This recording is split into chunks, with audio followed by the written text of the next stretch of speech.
السلام علیکم دوستوں، آج کی ویڈیو انسانیت کی اعلیٰ مثال کے بارے میں ہے۔ نوجوان احمد عبداللہ ایک فارمسٹ تھا اور ایک میڈیکل اسٹور پر کام کرتا تھا۔ ہر مہینے ایک غریب بزرگ خاتون اپنی دوا لینے اس کے پاس آتی تھیں اور وہ اسے دوا دے دیتا تھا۔ جب بھی وہ اسے دیکھتی اس کا چہرہ خوشی سے کھل اٹھتا۔ کئی سالوں سے وہ یہی دوا لے رہی تھی اور یہ نوجوان اس سے صرف 200 مصری پاؤنڈ لیتا تھا۔ وہ رقم ادا کر کے چلی جاتی۔ پھر ایک دن یہ نوجوان اس دنیا سے رخصت ہو گیا۔ اگلے مہینے وہی بزرگ خاتون میڈیکل اسٹور آئی، اپنی دوا اور کاؤنٹر پر 200 پاؤنڈ دینے لگی، مگر وہ نوجوان وہاں موجود نہیں تھا۔ اس سے پہلے کہ وہ اس کے بارے میں پوچھتی، نئے کیشیئر نے حیرانی سے کہا، یہ کیا ہے اماں جی؟ خاتون نے جواب دیا، یہ دوا کے 200 پاؤنڈ ہیں۔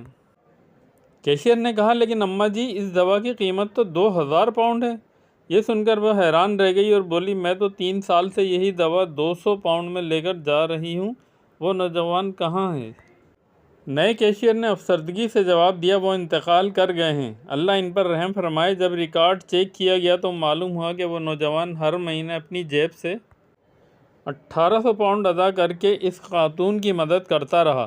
جب دکان کے مالک کو یہ بات معلوم ہوئی تو اس نے فیصلہ کیا کہ وہ اس بزرگ خاتون کو یہی دوا اسی قیمت پر دیتا رہے گا، تاکہ یہ اس نوجوان کے لیے صدقہ جاریہ بن جائے۔ ایسے نیک دل انسان کی عزت اور یاد کو زندہ رکھنے کا سب سے کم طریقہ یہ ہے کہ ہم اس کے لیے دعا کریں، اللہ اس پر اپنی رحمتیں نازل فرمائے۔ آخر میں ایک ہی میسیج ہے کہ نماز ضرور پڑھیں قبل اس کے کہ آپ کی نماز پڑھی جائے۔ جزاک اللہ۔